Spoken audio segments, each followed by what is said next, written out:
Batman 104, James Tynion the fourth, and I've just written down too many artists because I was not writing down all four of them. Right off the gate, I did not like this issue, and it's mainly because of the art pacing and just the pacing. Here's the annoying thing: is I actually really like a lot of this issue story wise. And I have been very critical of the Ghostface stuff because I'm not a fan of like inserting a character into someone's backstory. I hate it. I'm so tired of this trope when it comes to Batman. Yep, it happens too often. It happens way too often, and I like for what he represents. Right, there's pieces of Ghostmaker I do like, but I feel like with Tynion on Batman over this run, it's been a lot of the same. Of I like what he's doing, I don't like the execution. Well, I mean, I really Joker work. I think with this issue, where it works for me is where it takes it away from Batman and it makes it about Babs and Dick, and it's them talking about Ghostmaker. I said Ghostface because that's the Scream villain. But it's turning out that Dick knows something about this guy and tells Barbara the story. I like that way more than anything else we've had about him because it was from the perspective of someone who was kind of like also going like, wait, who is this guy that Batman's got in his past? Like, at least this gave me like a conduit to work from. And plus, it's hard for me not to love. Let me find the exact panel here. Yeah, as soon as I saw it, I knew. Yes, so basically Dick said, I'm on my way to Gotham since this is all going down. Do you have any operatives in the field? And she mentions Cass and Steph are like in the city. And later on, Steph calls in and says, and I quote, Batgirl's calling in to Batgirl Prime. Mm-hmm. Yes! Yeah. Yes. And then also quip, she goes, we talked about this. I don't know if we should all be that. And she responds like, well, there's like 4 Robins and they have 0 problems. There can be multiple Batgirls. Do you remember this conversation when Connor was trying to argue that we couldn't have multiple Batgirls? Yeah. So it's like Tynion's aware. He knows. He knows. So to me, that's the thing that makes it DC. Like, sure, you can't have 4 Batmans running around, right? Because part of that character relies on the prestige of that title. But when it comes to the sidekicks, I mean, I don't mind having mini Flashes. Like, in the perfect world, I can have Wally and Barry both operating as a Flash and Jay Garrick. Sure. So this is the thing. Like, I started this book and it starts off with the Batman, Harley, and Clown Hunter tied down, but when it cut to Barbara, the art change is so drastic that I went, are you kidding me? What the hell is this difference? And the funny thing is that as that went on, I ended up enjoying that middle part of the book where it was Barbara talking to Dick. And then when he tells the story of the flashback again, it's a different artist, so it's jarring again. So the actual story beats, and this is the thing that I've said consistently throughout this arc, is that all the stuff in the background with Barbara being Oracle again, and all the stuff around Gotham City, setting up the Gotham that we're going to be in for the next several arcs, all that stuff I like.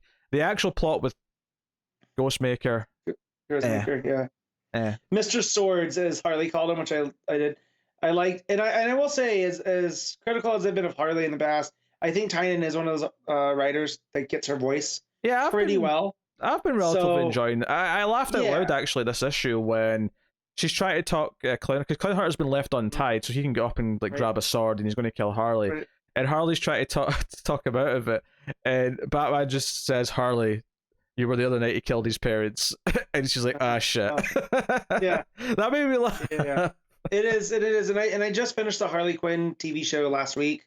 I finally got that one done, and so I've had a lot of that kind of Harley, which I do like, because it's not the overt, the Palmiotti Connor winking at the camera constantly, but it is that pacing of Harley, you were there when Joker killed his parents. Oh shit. So yeah, it's comedic timing, and not everybody has it, right? That's why they always say comedy's harder than drama a lot. And I feel like Tynion has it when it comes to Harley, which goes a long way. The Clown Hunter character, why is his font different? Like, how are we supposed to read that? Yeah, also, I would also add, going back to the art here is a problem, is that the last page, he looks like he's a 40-year-old man all of a sudden, when he's... And in some, he looks like a 12-year-old. Some he looks like a 42-year-old, and it's too inconsistent.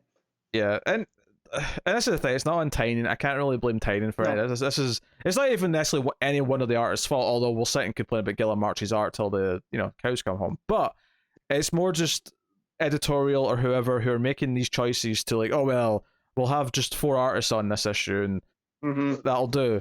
It was very distracting, and I'm not someone like, if there's just 2 artists on a book, as long as they try and make it feel consistent, right. I can look past it way more than Connor can. Connor sat and complained about the art changes in the last issue, which were nowhere near as extreme as this. This is no, the last one was pretty good, but this is the same issues I had during like Batman and Robin Eternal, where that one was week, or Batman Eternal, that was weekly. So I get the changing in artists, but sometimes the quality of the art was just like they're just pumping it out because it was a weekly book.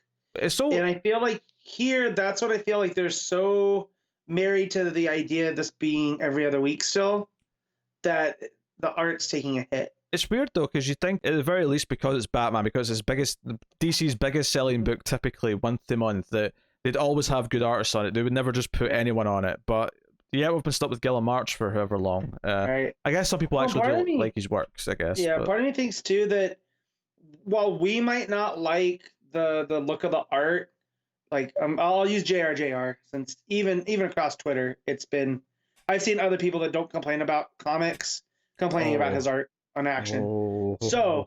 Yeah. So I think though that the writers like working with him creatively. So I think that goes a long way too. So maybe March is like that for Tynion. Tynion just likes working with them, and so we get stuck with the art that we don't enjoy, but creatively, whatever works, right? And I feel that's how I feel with Bendis. I feel like Bendis likes working with JR, and that's why, because they have to be aware of it now that people aren't digging his art. You would think they'd have noticed something by now. Yeah, because the story Dick tells Babs is about how him, when he was Robin and Batman, they were hunting down some C-lister, whoever it was, doesn't really matter, and they came across Ghost Hunter or Ghostmaker.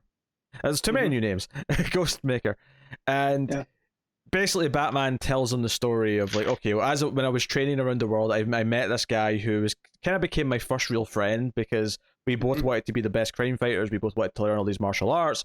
But then when he found out I was doing it out of this, what happened to my parents, he saw it as like a weakness, as revenge, when it's, he's doing it for the art of crime fighting. The art of crime fighting. But who else has had to do that? Yeah. And I was worried about it, and so apparently being off for months at a time has no bearing on it working. But yeah, maybe I'll ask Santa for a new mic. We'll see what's going on. Maybe that's something in the cards. Yeah, I still think it could just equally be the computer rather than the mic. So you'll get a new mic and you'll sound better, but yeah, right.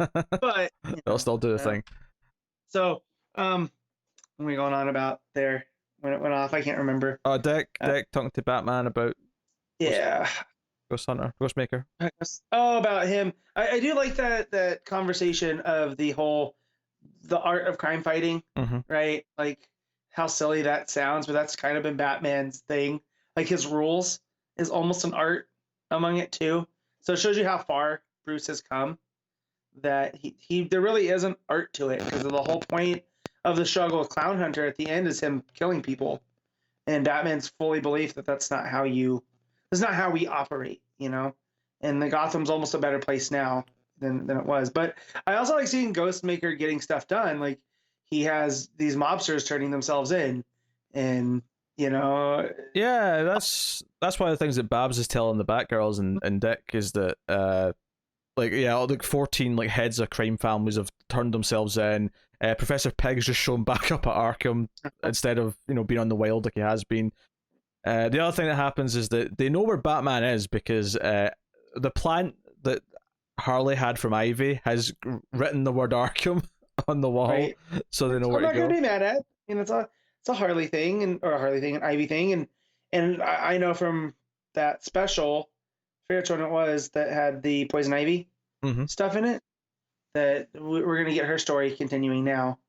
So, or now, almost now, in January, I think. So.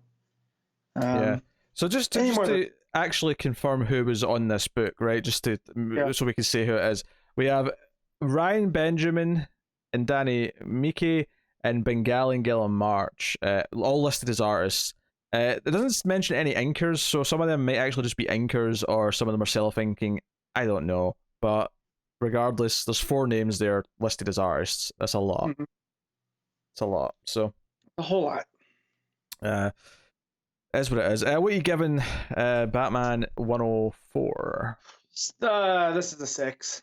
As much as the fun stuff that was in there, but it definitely made me question, like, do I just want to keep reading Batman digitally? But I know I'm gonna have to get to the end of this arc just for my collection section. Sure. And I might just go digitally, because I was gonna keep going until Tynion was done, and then just go digitally Batman. This might force my hand though.